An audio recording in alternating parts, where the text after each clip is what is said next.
여러분, 화제의 예능 운명전쟁 49 다들 보고 계신가요? 49명의 출연자가 자신의 이름을 걸고 벌이는 그 치열한 심리전과 예측 게임을 보고 있으면 정말 소름 돋는 순간들이 한두 번이 아니죠. 저 사람은 정말 미래를 보는 건가? 싶을 정도로 신들린 예측을 내놓는 출연자들을 보며 우리는 자연스럽게 고대 인류가 가졌던 가장 오래된 질문을 다시 던지게 됩니다. 인간은 정말 정해진 운명을 미리 알 수 있을까? 라는 질문 말이죠. 사실 운명전쟁 49의 그 긴박한 긴장감의 원조를 찾으려면 우리는 수천 년 전 고대 그리스의 델포이 신전으로 거슬러 올라가야 합니다. 당시 델포이는 전 세계의 왕들과 영웅들이 자신의 운명을 묻기 위해 줄을 섰던 그야말로 인류 역사상 가장 거대한 운명전쟁의 현장이었거든요. 오늘 우리는 델포이의 신탁이 정말 신의 목소리였는지 아니면 교묘한 가스 중독과 심리전이 만들어낸 고대판 조작 예능이었는지 그 충격적인 실체를 낱낱이 파헤쳐 보겠습니다. 자, 운명의 주사위는 던져졌습니다. 델포이 신전의 문을 열어보죠. 일단 델포이 신전이 얼마나 대단한 곳이었는지부터 좀 알아야 해요. 여러분, 고대 그리스인들은 이곳을 세계의 배꼽이라고 불렀습니다. 전설에 의하면 제우스가 세계의 중심점을 찾기 위해 독수리 2마리를 세상의 양쪽 끝에서 동시에 날려보냈는데 그 두 독수리가 딱 만난 지점이 바로 델포이였다는 겁니다. 이 신전을 관장하는 신은 바로 아폴론이에요.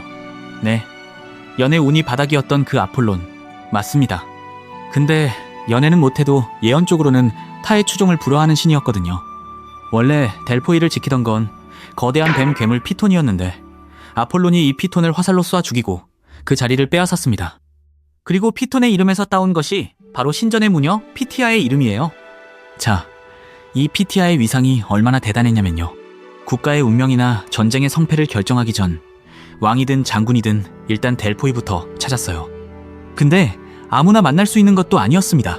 예언 한번 듣는데 드는 비용이 지금 돈으로 수천만 원 수준이었고 줄이 어찌나 긴지 몇 달씩 대기하는 경우도 있었다고 해요. 완전 고대판 오픈런이죠. 그런데 기록에 따르면 피티아가 예언을 내릴 때의 모습이 아주 기괴합니다. 신전 깊숙한 곳, 지각의 틈새에서 뿜어져 나오는 묘한 연기를 마시며 황홀경에 빠진 채 횡설수설했다는 겁니다. 눈은 풀려있고 목소리는 갈라지고 몸은 경련하듯 떨면서 알아들을 수 없는 말들을 쏟아냈다고 해요. 자, 여기서 현대 과학의 날카로운 지적이 있습니다. 지질학자들은 델포이 신전 아래의 지층을 조사하다가 놀라운 사실을 발견했습니다. 신전이 위치한 곳이 바로 두 개의 단층선이 교차하는 지점이었고 그 틈새에서 에틸렌 같은 천연가스가 스며나오고 있었다는 거죠. 에틸렌 가스는 적은 양을 마시면 기분이 좋아지는 환각 효과를 내고 많이 마시면 정신착란을 일으킵니다. 실제로 19세기까지 서양에서는 마취제로 썼던 가스예요. 피티아는 이 가스가 가장 농도 짙게 올라오는 자리에 앉아서 수시간 동안 들이마신 겁니다. 결국 피티아가 보았다는 신의 환영은 지각 변동이 만들어낸 화학적 가스에 취한 약물 환각 상태였다는 결론이 나옵니다.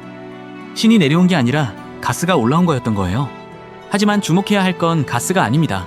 바로 그 환각 상태에서 내뱉은 횡설수설을 운명의 예언으로 둔갑시킨 사제들의 편집 기술에 있습니다. 피티아가 가스에 취해서 으아, 물, 붉은, 칼 이런 식으로 단어 조각들을 내뱉으면 옆에 대기하고 있던 사제들이 이걸 받아 적어서 그럴싸한 식으로 다듬었어요. 피티아는 원본 데이터를 생산하는 AI였고 사제들은 그걸 시장에 내놓을 수 있는 상품으로 가공하는 편집자였던 거죠. 그리고 이 사제들의 편집 실력이 정말 예술이에요. 누구에게나 갖다 붙여도 말이 되는 귀에 걸면 귀걸이, 코에 걸면 코걸이, 식의 중의적 화법을 구사했거든요. 심리학에서 이걸 반엄 효과라고 합니다. 누구한테나 해당되는 모호한 말인데 듣는 사람은 자기한테만 해당된다고 착각하는 거죠. 요즘 SNS에서 유행하는 MBTI 성격 분석이나 별자리 운세를 생각해보세요. 당신은 겉으로는 강해 보이지만 속으로는 외로움을 느끼는 타입입니다. 이런 말 들으면 열의 9은 어머, 그게 나야 하잖아요? 델포이 사제들은 이 반엄 효과를 2500년 전에 이미 마스터한 겁니다. 가장 유명한 사례가 리디아의 왕 크로이소스 이야기입니다. 당시 세계에서 가장 부유한 왕이었어요.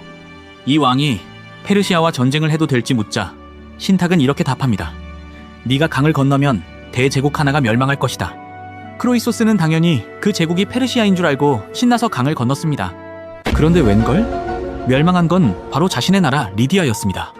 신탁의 말은 틀리지 않았죠. 대제국 하나가 멸망하긴 했으니까요. 어느 제국이라고는 안 했잖아요. 이게 바로 델포이가 수천 년간 영업을 지속할 수 있었던 비결입니다.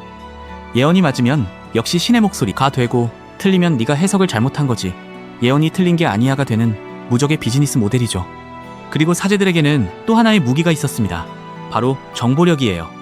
델포이 신전에는 그리스 전역은 물론이고 이집트, 페르시아, 로마에서까지 사절단이 찾아왔습니다.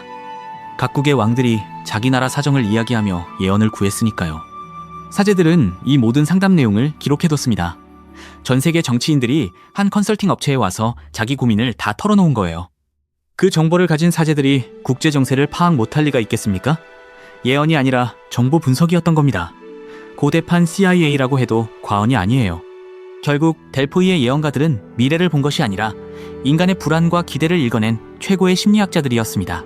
의뢰인은 자신의 욕망에 따라 예언을 해석했고 그 해석대로 행동하다가 운명을 맞이한 겁니다. 예언이 운명을 예측한 게 아니라 예언이 운명을 만든 거예요. 이 차이가 정말 중요합니다. 이건 현대의 우리에게 아주 중요한 메시지를 던집니다. 우리가 사주를 보고 타로를 치고 운명 전쟁 49 같은 예능에 열광하는 이유도 결국 불확실한 미래에 대한 공포 때문이에요. 주식 투자할 때 전문가 의견을 찾아보고 이직할 때 점집을 찾고 연애할 때 궁합을 보는 거 다 같은 맥락입니다. 하지만 델포이의 역사가 증명하듯 예언은 미래를 가르쳐주는 지도가 아니라 우리 마음속의 욕망을 비추는 거울일 뿐입니다. 여러분, 델포이 신전 기둥에는 이런 문구가 새겨져 있었다고 합니다. 너 자신을 알라. 이 말 한 번쯤 들어보셨죠? 근데 이게 어디서 나온 말인지 아시는 분은 많지 않더라고요. 바로 여기 델포이 신전입니다. 소크라테스가 델포이 신전의 이 문구를 보고 자신의 철학 핵심으로 삼은 거죠. 미래를 묻기 위해 찾아온 수많은 이들에게 신은 예언 대신 내 마음부터 들여다보라는 충고를 건넸던 겁니다. 운명은 외부의 신이 결정하는 것이 아니라 예언을 받아들이는 나의 선택과 해석에 의해 결정된다는 사실을 말이죠. 오늘 준비한 이야기는 여기까지입니다. 운명전쟁 49의 긴장감 넘치는 대결 뒤에 숨겨진 고대 예언의 비밀, 흥미로우셨나요? 우리가 운명이라고 믿는 수많은 것들이 사실은 정교하게 설계된 심리전이거나 혹은 지각갈에서 뿜어져 나온 가스 같은 우연의 산물일지도 모른다는 사실이 조금은 허무하면서도 짜릿하지 않으신가요? 구독과 좋아요, 알림 설정 해두면 더욱 재미있는 신화 속 이야기를 일렬에서 직관하실 수 있습니다. 지금까지 지식의 해상도를 높이는 시간 세계관 연구소 올림포스 일렬이었습니다. 감사합니다.